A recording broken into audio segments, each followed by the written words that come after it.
That's a good question. Yeah, absolutely. I would assume that Brazil would see itself as a model for other countries. I think it does, or it tries to present itself as developing the infrastructure and sort of capacity to be a model for other places. Yeah. Just thinking about the most recent visit of the Brazilian president, right, to the White House. I mean, she was very assertive about precisely that point. So, and that was not something you generally see from Latin American leaders coming to the White House. Yeah. So it was a change. There's this very big push for just global PR. Yes. Is part of, obviously, right? And I think it is trying. I just wonder if sometimes maybe the PR is they're not trying too hard in a way to, because if you keep on pushing this narrative, you might be seen as sort of like working a little too hard to say something, right? So I wonder if there's an effect of that. There's an article in The Guardian, I think, that said something that everybody wants to meet with Rousseff except Obama. Yeah, I saw that, yeah.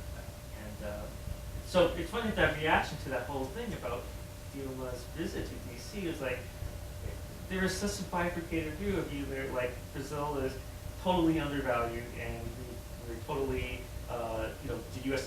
doesn't get it. And then there's all these other comments how like, Brazil's just a poser, it's not there yet, the U.S. really doesn't need to be as sort of, aware of Brazil as the Brazilians think they should be. So there does seem to be this like tension there, Yes, right? So it is really interesting, and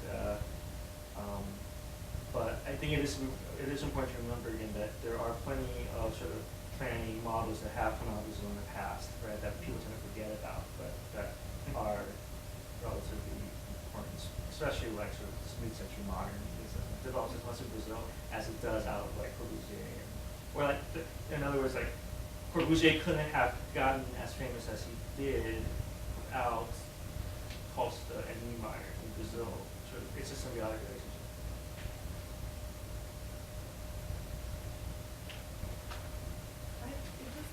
As I'm looking at this stage here, it occurred to me to mention Julio Cortázar has a story of LACIS and Solentiname. Are you aware of that one?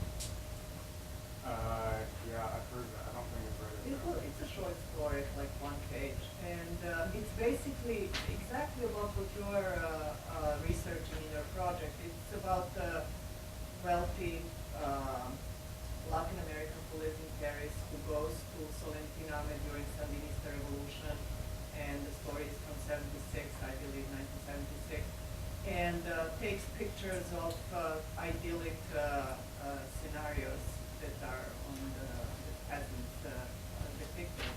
Goes home and with a little sip of rum that he probably got in the same place in his barrio Latino, looks at those slides, and what he sees is scenes of torture and massacres that were occurring in the 70s throughout Latin America, sort of pan-torture kind of scenes and pan dictatorship. And in a way, his story is questioning what we buy and what we get and what we repress and what we want to see and what we don't. But it's focusing on the power of the object, which is what you mentioned your interest. So I suggest you look at that story. Yeah, that sounds good. Because Cardenal appears as one, Ernesto Cardenal appears as one of the protagonists in the story, and he accuses this protagonist by the name of Julio Cortázar as being ladrón de imágenes. So it's worth checking. Jason, I just wanted to follow up briefly on to what extent do you think of this as perhaps a continuation of the mega event issue in Brazil from an earlier point in historical time with urban beautification, for example, or comparing mega events of the late 20th century, such as the ones that we were looking at, with world fairs, right, which were very similar in terms of this narrative of order and chaos in the urban space, waterfronts. I'm thinking specifically of Chicago, right, and the City Beautiful movement, for example, where even the North and the West were coming to terms and reckoning with what this reinvention of South economically is going to look like. And really almost a turn in the narrative where now it's, dare I say, a little more gendered with an emphasis on sport with things like the Olympics, right?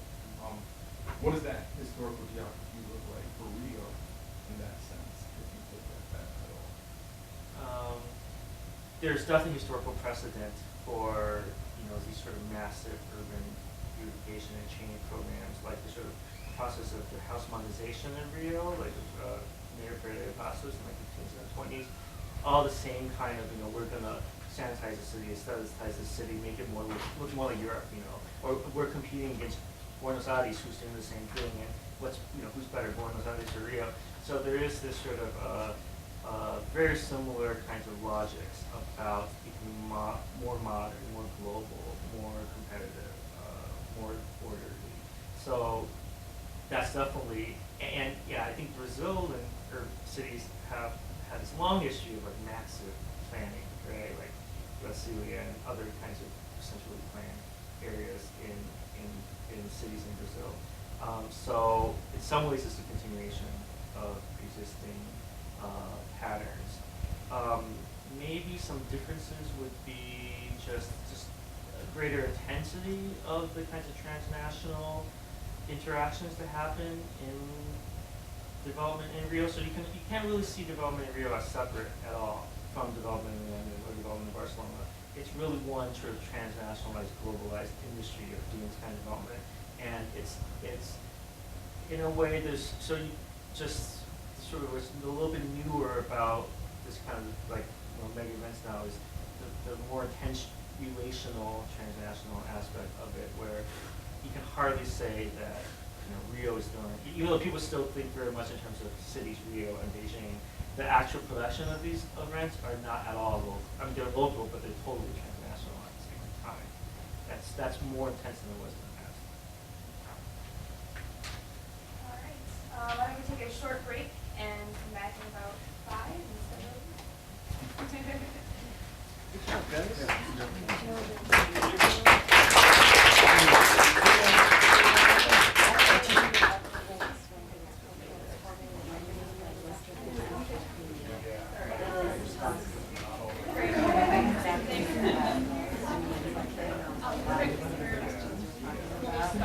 First book that popped in my head as soon as I started. Yes, it should be. Somebody else had their house in Oh, yeah. It's a great translation, too. I mean, others other books are really poorly translated. That one is an excellent translation, so I would, no, it's good. So that issue has got to be addressed. I do not know much about what's going on as far as the AFL operations there, except for one thing, and that is the AFL-CIO and a number of the national international unions are major investors in Israel bonds. Okay, I don't know how much. I have been told it's very substantial. So this is something that needs to be looked at. There's a man named Jeffrey Blankford who's in some part of Mendocino County, California, who's done a lot of work on this, and he would be the person that knows much more. So if you don't know him, you should, and he would be the person that could address this much more than mine. As far as I know, there's not any formal organization similar to U.S. law that's dealing with Palestine. I know there's a very, very small, but still seemingly to growing number of trade unions that are trying to address that. Other than that, I just can't tell you, Alan. I just don't know. Good question. One point about Iraq, I'm not an expert at all, but one of the things I know is that Iraq is a clan-based society, and most clans had people that were both Shia and Sunni in them.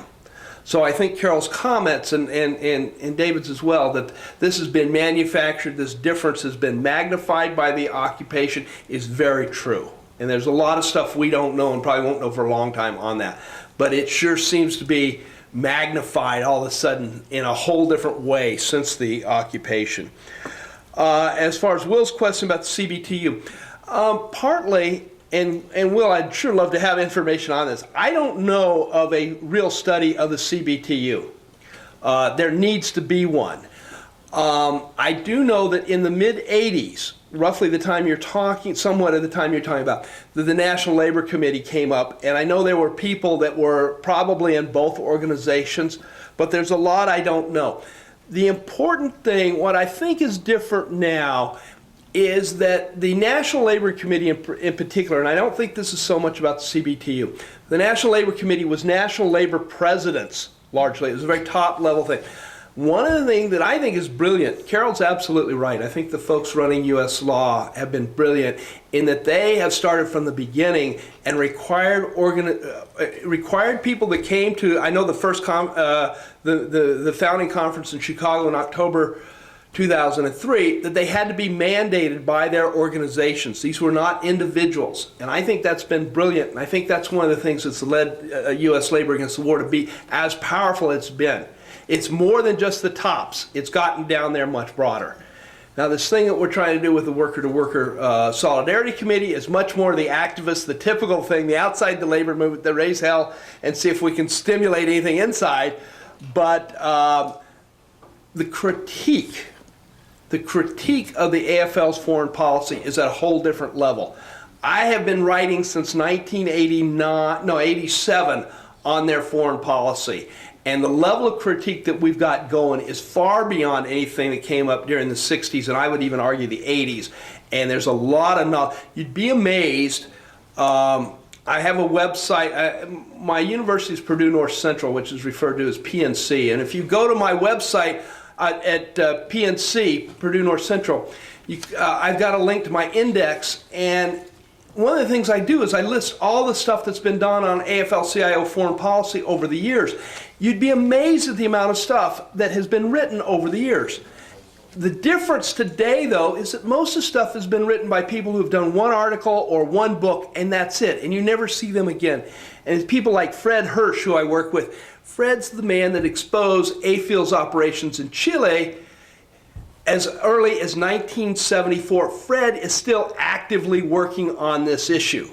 I've been involved, I'm a junior member, and I've been involved since 1983 on this stuff, and I'm still involved. And that gives us some institutional memory, and we know where, to coin a phrase, some of the bodies are buried, and we know what that is. And so they've been unable to throw us off because we know what happened. We were there in those meetings.